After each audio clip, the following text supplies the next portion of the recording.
You are fighting a war that no one else can see. It happens when you are driving alone in your car. It happens when you are staring at the ceiling at 3:00 a.m. while the rest of the world is asleep. And it happens right in the middle of a crowded room where you are smiling but inside you are screaming. This is the silent battlefield of your own mind. You wake up and before your feet even touch the cold floor, the enemy is already whispering to you. It tells you that you are behind, that you are not enough, that you have messed up too many times to ever get it right. It reminds you of that thing you said 5 years ago. It replays the rejection. It magnifies the fear of the future until you are paralyzed. You are living with a roommate in your head who follows you everywhere, critiquing your every move. And for some reason, you have decided to trust him. But listen closely, because we are standing on the edge of a precipice. 2026 is coming. Time is moving with a ruthless indifference to your struggles. It does not care if you are ready. It does not care if you are healed. It only moves forward. If you do not kill this negative thinking now, if you do not strangle this addiction to your own suffering, you will drag this same broken version of yourself into another year and then another, until you wake up one day and realize you lived your entire life in a prison you built yourself. This is not just about thinking positive. This is about survival. This is about the difference between living and just slowly dying. The brutal truth is that you are addicted to your pain. I know that sounds harsh. You might say, "No, I hate this. I want to be happy." But if you look deep, really deep, you will see the pattern. Like vultures to a carcass, we are drawn to what hurts us. We keep going back to the memory, replaying the breakup, replaying the failure, picking at the scab. Why? Because we are trying to fix it. We think if we replay it one more time, we can change the ending, but we can't. We hold on to the pain because it has become our identity. We are terrified of who we would be without our story of suffering. If you stop being the victim of your past, if you stop being the person who always has bad luck, who would you be? That question scares you. You literally think yourself into existence through your problems, because without a problem to solve, you feel like you disappear. But you are not your thoughts. Let that settle into your bones. You are the sky. Your thoughts are just the weather. They are just clouds passing through. Some are dark, some are heavy, some bring storms, but the sky does not scream because of a cloud. You have been raised to believe that every voice in your head is you, but that is the greatest lie you have ever been told. The mind is a machine, a problem-solving machine. It evolved to keep you safe, not to make you happy.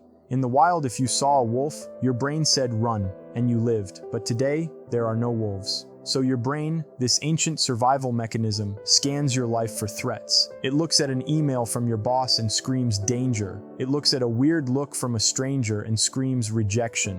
It takes a peaceful moment and injects it with, what if everything goes wrong? It is doing its job. It is trying to protect you, but it is destroying you. It is tossing up endless pictures, stories, and fears. But you are the one catching them and saying, this is mine. You don't have to catch them. Imagine your thoughts are like hands covering your eyes. When you are fused with your negative thinking, it is like walking around with your hands pressed tight against your face. You can't see the world. All you see is the darkness of your own hands. Diffusion, the act of killing negative thinking, is simply slowly lowering your hands. The hands are still there. The thoughts exist, but they are no longer blinding you. They are no longer running the show. You have to understand the mechanics of this trap if you want to escape it. You are caught in a loop of cognitive distortions, little lies your brain tells you that feel like absolute truths. You do this thing called catastrophizing. You feel a little bit of uncertainty, and your mind immediately writes a horror movie where you lose your job, then your house, then you die alone. You walk into a room and you are convinced you know what everyone is thinking about you. You are hallucinating. Let me tell you a story about a juggler. There was a man who wanted to be an actor, but the world kept telling him no. The voices from the outside became the voices on the inside. He got a chance to audition for a commercial, but they asked, "Can you juggle?" He lied and said yes. He spent all night practicing, managing to keep 3 balls in the air for exactly 5 seconds before they crashed. The next day he walked into the room terrified. He started to juggle. 1 second, 2 seconds, 3. He hit 5 seconds and he dropped the ball. It hit the floor with a thud. Silence. In his mind, the story was over. The voice said, "I told you, you blew it." He went home preparing for rejection. But the next day, his agent calls, "You got the part." He was confused. "How? I dropped the ball." Then he opened the script. The character name at the top read, "Stupid Jester." The directors didn't want a professional, they wanted someone who struggled. His mind told him a story of failure, while reality was writing a story of success.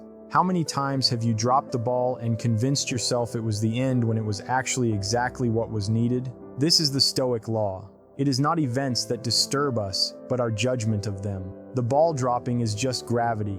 The shame you feel is your judgment. The rejection text is just pixels on a screen. You are the author of your own misery. But if you are the author, you can rewrite the script. Stop arguing with reality. You stand in the rain and scream at the sky for being wet. The Stoics practiced amor fati, a love of fate. If you are broke, screaming about it wastes the energy you need to fix it. If they left you, they left you. Obsessing over why is drinking poison and expecting them to die. You need to become a warrior of the mind and carry the sword of awareness.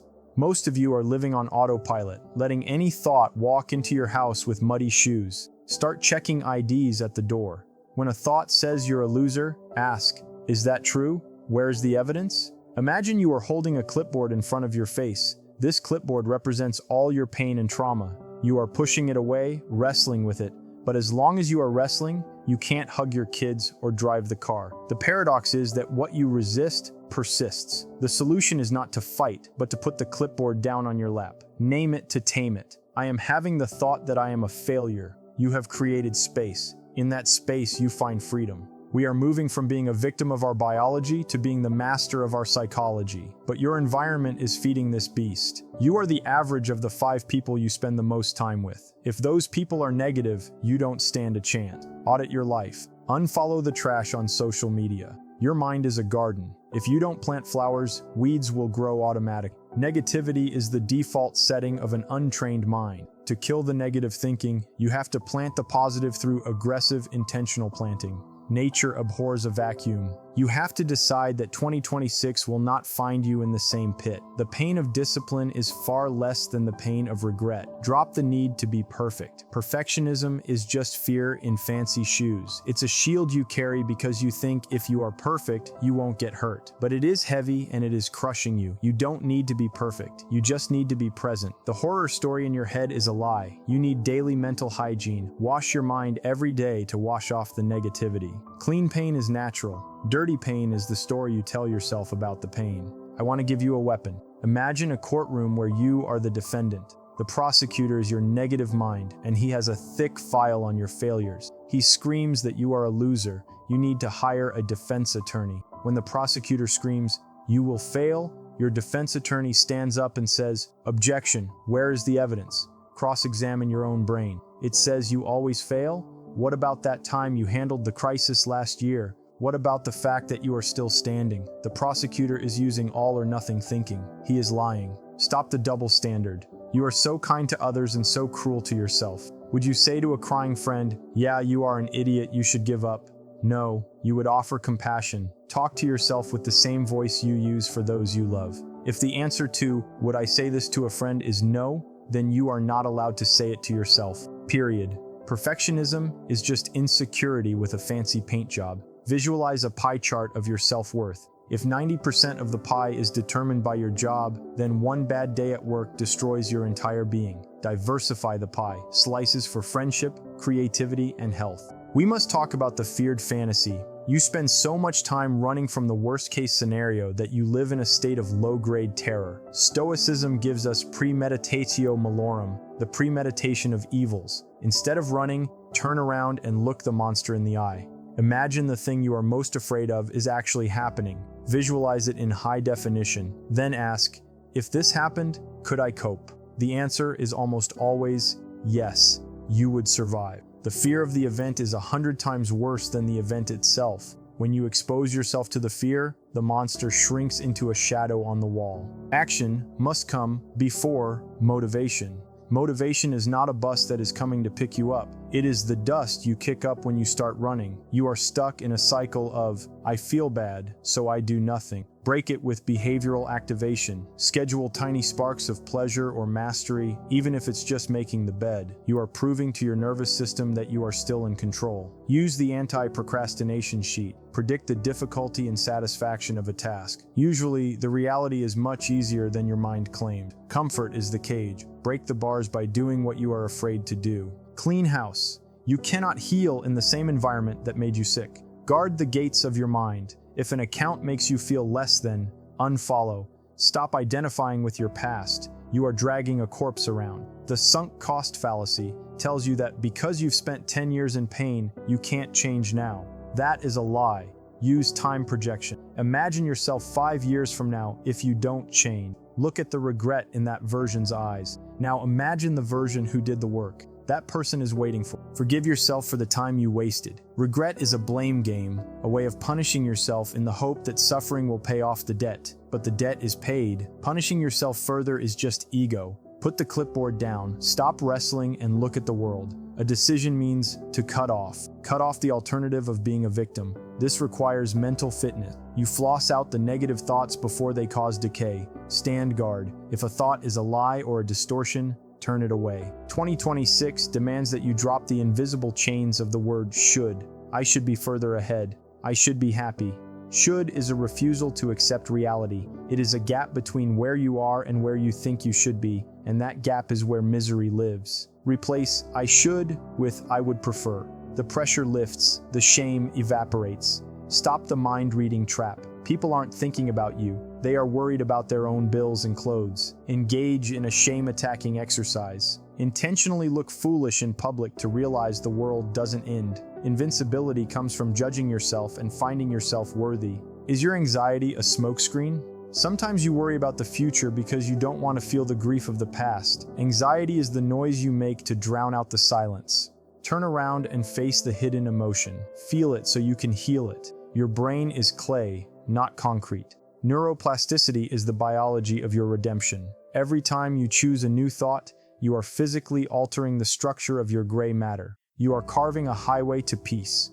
The first time is a machete through brambles. The 1,000th time, it is a paved road. Your attention is your most valuable asset, pointed at your strengths. Contacting the present moment is not a Zen luxury. It is the only place life happens. You can't breathe in the past or the future. When your mind time travels to a catastrophe, say, come back, feel your feet on the floor. You are tired, not broken. Rest, don't quit. Perfectionism tells you to run a marathon every day. Compassion tells you that putting on your shoes is a victory. 2026 will pass anyway. You can spend it in a mental prison or start digging a tunnel. Dirt under the fingernails is the price of freedom. Stop waiting for a savior. No one is coming to fix your mindset. You are the hero of this movie, but you have been playing the victim role for so long you've forgotten your lines. Rewrite the script. I am the one who persists. I am the one who stands up 8 times. If you had 1 minute left to live, you wouldn't spend it worrying about a high school bully. So why spend your life on it? Accept the paradox. Accept that you are flawed, and in that acceptance, find the power to change. You don't need to see the whole staircase, you just need to take one step. Amorph Fati, love the struggle. The weight you bear is the measure of the strength you were built to carry. You are not fragile, you are anti-fragile. Sign the contract. I am becoming my own best friend. I will respond, not react. I will feed the truth. Brush your brain every day. Floss out the lies.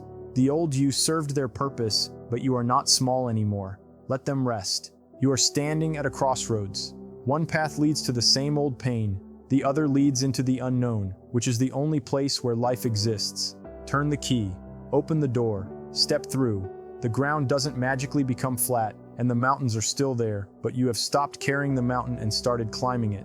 Replace I should with I am doing the work. Break the mind-reading prison. Rejection is a compatibility check, not a verdict. Your mission for the next 365 days is clear. When this message ends, do not just scroll. Sit in silence. Make a blood oath to your soul. I am done fighting myself. Check the IDs of your thoughts. Drop the clipboard. Step through the door. The war is over. The silence has come. And in that silence, you can finally hear who you really are.